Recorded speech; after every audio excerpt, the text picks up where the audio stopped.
Hi, it's Natalie again. Welcome back to my channel.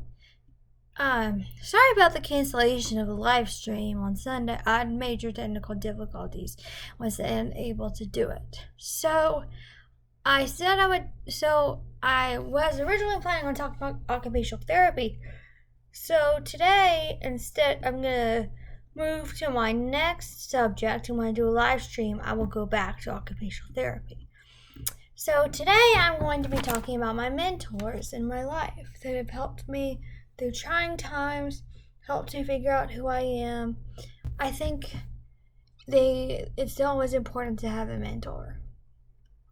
My first mentor I met in 8th grade, her name was Kayla, and she later married and became Kayla Hembry. Well, she helped me figure out who I am. I was going through identity crisis. She would talk to me about that, mentor me, and go, hey, who do you think you are? And we would go step by step. We wrote it down, each thought I had when we were discovering new things about myself. And she loves me and cares about me. She would come over to my house, watch Teen Titans, and sleep in our guest room sometimes. And we met in 9th grade when I started homeschooling. We met every week for her to mentor me. And she had a great impact on my life, and I still think about her. She left and through this day, I still consider her my first mentor because of the great impact she had on my life. I mean, there are lots of people I still think about from a long time ago that were like, okay, you don't talk to them all the time anymore, but they're still very important to me. And those are people that you really want to remember. Are people that had the great impact on your life. So I remember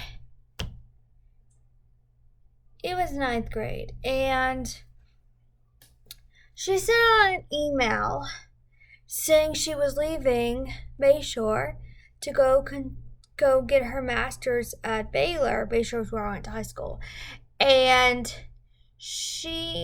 I cried so much. I was devastated. I remember I cried like the most I've ever cried in my whole life until that point. And I had to get ice cream, and my brother would play guitar for us because I was pretty devastated, and so were a lot of the other kids. It was kind of different from the teacher that left in middle school that I didn't really care for, that had the favorite class and made all those promises and didn't keep them. She was very different. She just handled it better, I thought. And that was really cool. I have a lot of respect for how she handled that. So I kind of was worried it'd be the same thing with the previous teacher where she would never come back or something. But she returned and I got to see her again. She started teaching Bayshore. Of course, I didn't take class for her at the time because our schedule was all messed up. Because I homeschooled in high school, but then I took classes at Bayshore. When she was teaching literature, I didn't get the chance to take it with her. So that was disappointing. But, still glad about that. Yeah, so she wrote on my senior autograph pages, and it touched me deeply what she said to me. She said, Natalie, I love you. You've taught me in a way no one has or ever will. That was so beautiful, and I felt like she taught me in a way no one ever has or ever will. Again. Now, my second mentor was Mallory Dawson.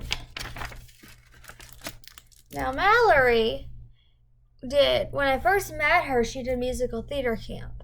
And I took that from her. And she started doing theater club at Bayshore with Kayla. And she was they were co-directors.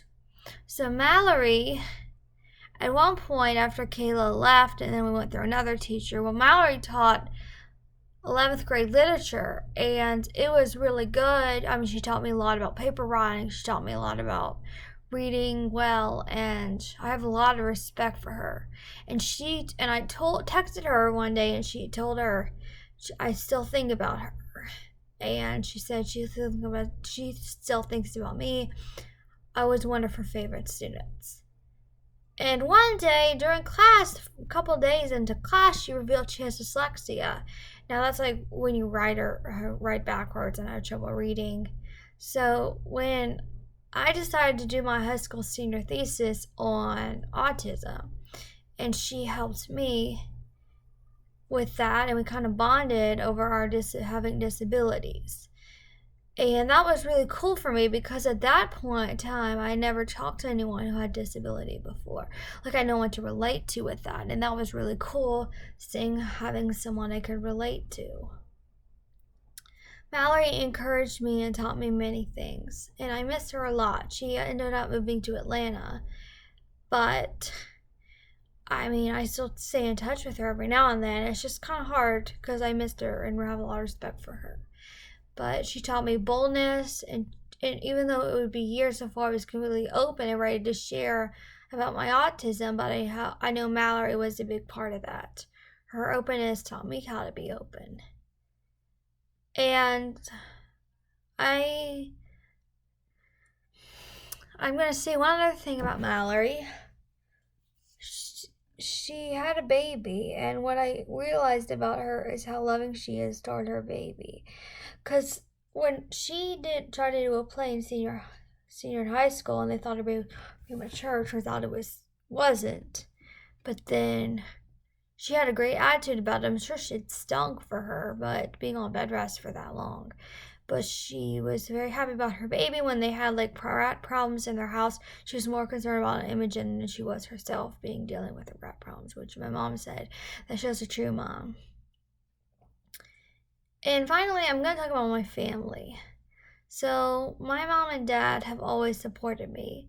My brother, whose name is Jacob, but I call him Wirt after the show Over the Garden Wall, showed me confidence.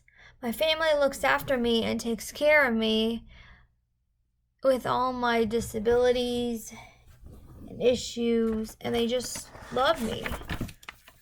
Mom and dad have sat with me through all those neurologists and doctor's appointments. And with my occupational therapy and autism diagnosis, they helped me through that struggle. And they love me, and I love them. They all inspire me in different ways. Like, my mom amazes me.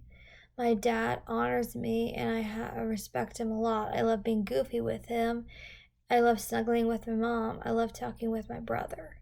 So, the point of this video today was to show, one, the mentors that I've had in my life and the different ways they can. And I just wanted to tell you, it's so important to have a mentor when you're going through identity crisis or your first diagnosis with autism.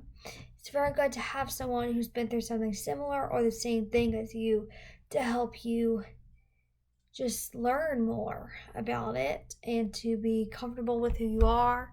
Of course, you should be comfortable with who you are, but I'm saying they can help.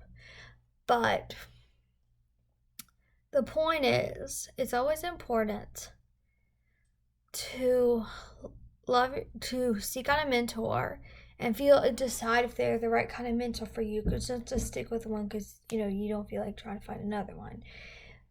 But it's just important because they can guide you, help you through difficult times. They can teach you different things, hold you accountable. I know lots of mentors do that for people.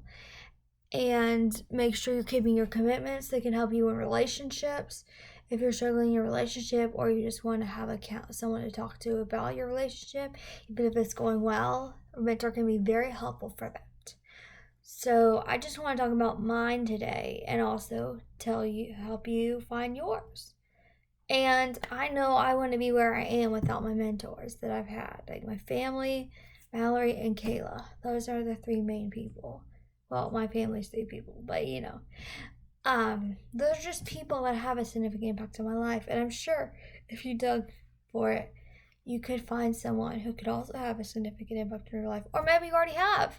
And hopefully, maybe I helped you appreciate them more. Because I sure appreciate the people that have helped me in many ways. Anyway, hope this video is helpful. If it was, please subscribe. Keep watching my videos. All that jazz. So, anyway, see you next time. I may post another video this week. I haven't decided yet. But I'll keep you posted. Bye!